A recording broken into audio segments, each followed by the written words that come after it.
जोड़ीदार माया होगे मोला तोर संग, ये जोड़ीदार माया होगे मोला तोर संग।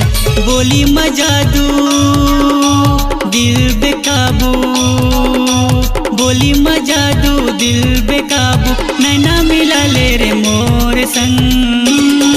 अरे ये जोड़ीदार माया होगे मोला तोर संग, ये जोड़ीदार माया होगे मोला तोर संग।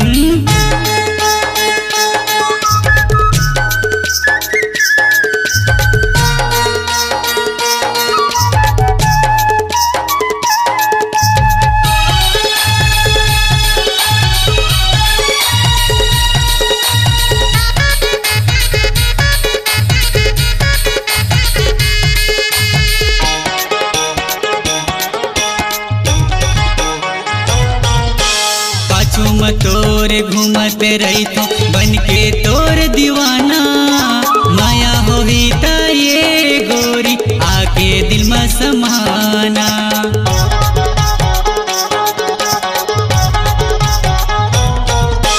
पाछू में तोरे घूमते रही तो बन के तोर दीवाना, माया होगी ता ये ओ गोरी आके दिल में समाना। सपना माँ के चैन उड़ा के, सपना माँ के चैन उड़ा के, नींदे नहीं आए रात भर। अरे ये जोड़ीदार माया होगे मोला तोर संग, ये जोड़ीदार माया होगे मोला तोर संग।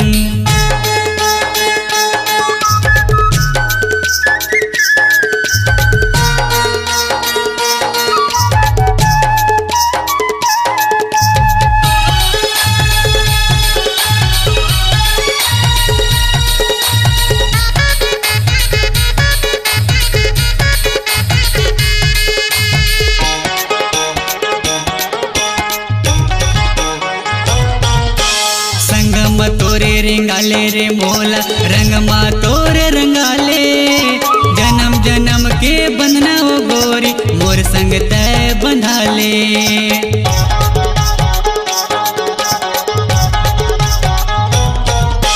संगम तोरे रंगाले रे मोला रंगमा तोरे रंगाले, जन्म जन्म के बंधना ये गोरी मोर संग तय बंधाले।